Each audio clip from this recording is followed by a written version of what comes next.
Hi everyone, I'm JD from Willowbound Journals, and today I have a vlog for you. This is a book club event that I went to, and it was also an author event where I got to be one of the authors. So I got to set up an author table for the first time, and I was a bit nervous beforehand, but it was all very exciting as well. And I'm just taking you around first of all through the entrance. That was the entrance table, and this was the raffle table. So we could purchase some raffle tickets to win these gorgeous prizes, bookish prizes. And so yeah, this is the local book club that I am part of. They hosted this high tea, and it has a very beautiful spring theme. The ladies who set this up did such an amazing job with all of the decorating and the beautiful teacups and saucers, the vases of flowers, the balloons. It was just absolutely spectacular. So pretty. The tablecloths, look at the colours, the lace, the pastels, so beautiful. This was when I arrived a bit earlier to help set up and to put together my author table. So they were still putting things out onto the tables, including these gorgeous little gift boxes that had some lollies inside and the beautiful ribbon tied into a bow with a gorgeous little crystal pearl pin, which I ended up using to add to my dangle of my personal journal this year, my yearly journal. So lovely to have a little keepsake like that. They even went to the effort of printing out all of these mini books, and they're made from foam. So they cut out all of the foam as well and decorated them with the book covers. So the level of detail was just amazing, showing you some of my favorite cups with the saucers. There were some really, really lovely designs, and yeah, just stunning. So yeah, taking you for a look around the tables first, and then I will show you the author tables. There were two authors, and one was a lady from Mackay, and she wrote fantasy books. So here's my table here.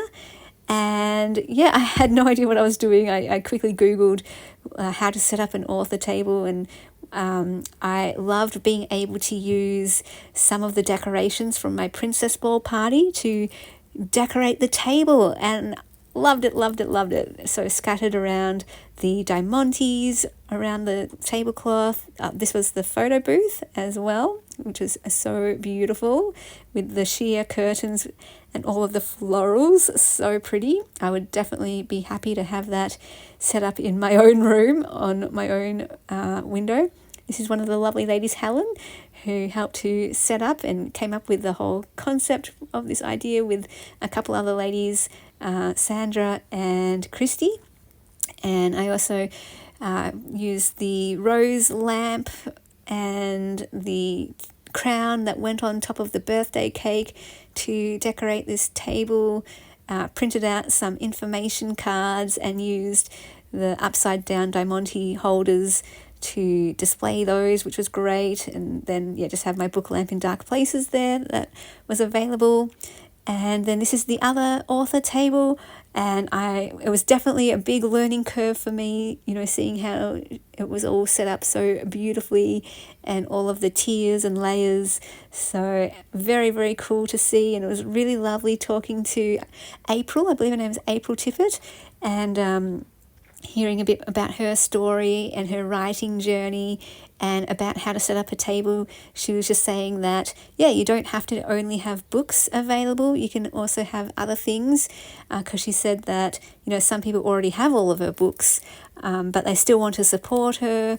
And I was able to get some stickers from her and a pin. I think it says "Books are Magic," so that now is attached to pinned to my Delphonics pouch that has all my meaningful pins on it. So that was really cool to be able to document this event through that. Helen also made these beautiful floral crowns, so we could all take one, and then that was another souvenir that we could take home. So I took one that had blue flowers to match my blue outfit, because we were all told to, dress in our florals and spring theme. So that was really fun. And now I have a floral crown keepsake as well that now sits on top of some of my journals.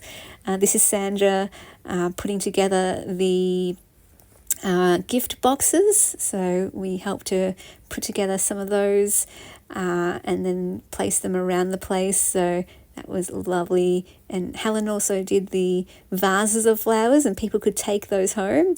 And they're beautiful as well. So stunning. Everything was just so well done. And yeah, I can't rave about it enough. It was one of the events of the year, and we had some lovely teas, and it was held at a cafe, and the cafe provided the catering, so we had some beautiful finger food, some sandwiches, and also some cupcakes and sweets and things like that. Here is the lovely author who let me film footage of her. And she had these beautiful dragon statues as well that were a big hit that quite a few people bought, and lots of people bought her books as well. And I was able to sell 5 copies of Lamp in Dark Places, which I was so excited about too. And this is one of my friends looking through one of my books. And I also had a couple of my journals, or a few of my journals, on display just to show people kind of where my book began. So Lamp in Dark Places was essentially published from my journals. I just recreated a lot of the journal entries and put it together into a book. So I say that there were about 20 journals over the course of 3 years that I collated and put together to kind of tell the story of my life over those 3 years, as I basically documented all the lessons that I learned in that 3-year time span, finding gems in the dark places, basically, because we're always going to have struggles in this life, but it's about what we can take away from them and what we can learn from them. So yeah, this is just one of my journals that my friend is flipping through, and I was able to show my book, The Art of Mental Health, as well, which I do plan to publish by the end of this year, or hopefully in time for the start of next year. Publish as in publish on Blurb. So I did a print run of 100 copies, and they sold out when I did that print run. So I'm going to have it available as a print on demand option on Blurb. And Lamp in Dark Places is also currently available on Blurb already. It is also in my Etsy if anyone is interested. The information will be down below in the description box. And this is the start of my tea journey. I was given such a beautiful princess teapot for my birthday, and it made me want to start drinking tea and hopefully find a tea that I liked. So I tried English breakfast and peppermint. I didn't like either. I've since tried Earl Grey, that was my least favourite, but I did really enjoy chamomile. So, well, not really enjoy, that's quite a stretch. I didn't mind chamomile. So still trying to find a tea that I really like and experimenting. But yeah, I was glad to kind of try out these ones. It was very windy that day. But yeah, I really hope you enjoyed this video, and I'll see you in the next one. Bye, guys. A big special thank you to my beautiful patrons who supported me in the month of September. If you would like to become a patron, the link is down below in the description box, and I can add your name to this list. My Patreon is where you get access to all my extra videos, including the monthly journal making series. Plus, if you're a Ruby or higher, you get access to every single digital kit in my Etsy that is available to download right over on my Patreon. Plus, exclusive patron-only kits. And at the higher tiers, you get access to extra perks, including mail sent to you, whether it is a Happy Mail, ephemera pack, paper pack, or a journal.